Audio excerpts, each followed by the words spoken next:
Du coup, elle me disait l'important d'être bienveillant et de lui expliquer ce qu'elle voyait et de prendre l'air, de marcher, d'être en mouvement et de ne pas passer sa journée sur le canapé à rien faire et à se morfondre, mais être dans le mouvement de la vie.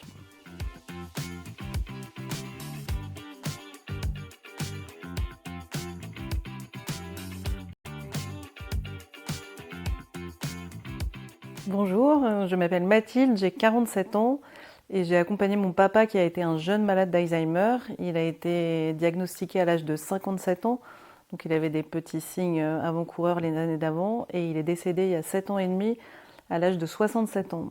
Et je suis l'aînée de 4 filles, donc avec mes 3 sœurs et ma maman, nous l'avons beaucoup accompagné de près pendant ces 10-12 années de maladie.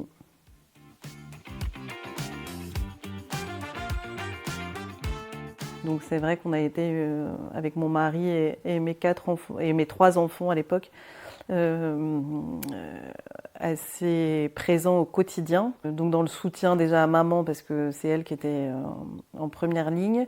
Et après pour les accueillir régulièrement chez nous pour des déjeuners le week-end ou quand maman allait faire une activité que papa vienne à la maison quelques heures. Voilà, papa avait une spécificité en plus d'Alzheimer, il avait une ACP, c'est une atrophie corticale postérieure. C'est assez rare, mais qui fait que les yeux voient, mais la transmission au cerveau se fait mal.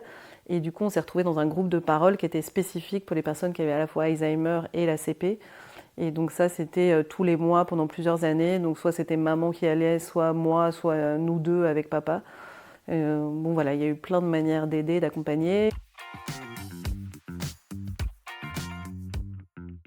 Eh bien, c'est l'imprévisibilité de cette maladie, parce que d'une heure à l'autre, l'état ou l'humeur de la personne malade peut varier. Il peut avoir quelque chose qui a été dit d'un ton un peu trop agressif ou trop énervé. Et la personne va se braquer et voilà. Donc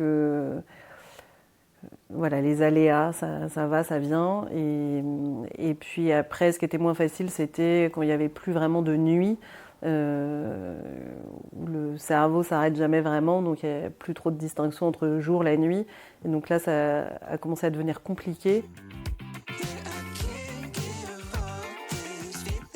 Et les 4 derniers mois de sa vie, papa a été en EHPAD parce que maman était vraiment fatiguée. Mais en fait, il avait 66 ans à l'époque quand il est rentré, donc il était très jeune par rapport aux autres personnes. Et donc les semaines qui ont précédé l'entrée dans l'EHPAD, il fallait attendre d'avoir une place, qu'une chambre se libère et tout ça. Maman était vraiment fatiguée et du coup au début mon mari a proposé de venir une nuit par semaine. Donc maman venait dormir chez nous et mon mari y allait pour qu'elle ait au moins une nuit complète sans être réveillée. Et puis après on a mis en place avec l'agence Petit-Fils une personne qui est venue 4 nuits par semaine, toujours la même personne. Et maman du coup venait dormir chez nous pour vraiment bien dormir et pouvoir être bien pendant la journée parce que voilà, c'était 24 heures sur 24 sinon non-stop. Là, c'était pour les nuits. Après, il y avait les amis qui venaient aussi pour aider pour les conduites. Pas hésiter à se faire aider, qu'on ne peut pas tout faire, pas tout porter. Il y a aussi avant qu'il aille en accueil de jour, il y a des personnes qui venaient, une ou deux dames qui venaient pour passer du temps avec lui, même sans faire des choses exceptionnelles, mais que maman puisse sortir et faire autre chose. Et il a eu aussi des séances de musicothérapie. Comme il aimait beaucoup la musique, une dame qui est venue pour faire du rythme, écouter des chansons, et voilà. Eh bien, je pense que peut-être par rapport à mes sœurs, voilà, ça avait vraiment été un accompagnement dans le quotidien, pas tous les jours, mais voilà, plusieurs fois par semaine. Et, et voilà, comme moi je suis très art plastique, musique, quelquefois je venais pour faire de la pâte à modeler avec lui ou utiliser autre chose que les mots.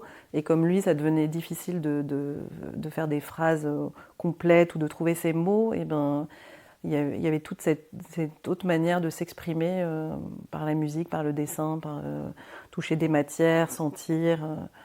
Et voilà, il aimait beaucoup aussi se promener, être dans la nature, dans la forêt, sur les bords de Seine. On a la chance là, dans notre ville d'avoir la Seine. Et même maman, là, j'ai redemandé à mes sœurs pour préparer cette interview et à la famille et à maman et me disait combien les balades étaient importantes. Et elle lui décrivait, comme avec son trouble de l'ACP, il voyait moins bien, on ne sait pas trop ce qu'il voyait, mais Et du coup, elle me disait l'important d'être bienveillant et de lui expliquer ce qu'elle voyait et de prendre l'air, de marcher, d'être en mouvement et de ne pas passer sa journée sur le canapé à rien faire et à se morfondre, mais être dans le mouvement de la vie.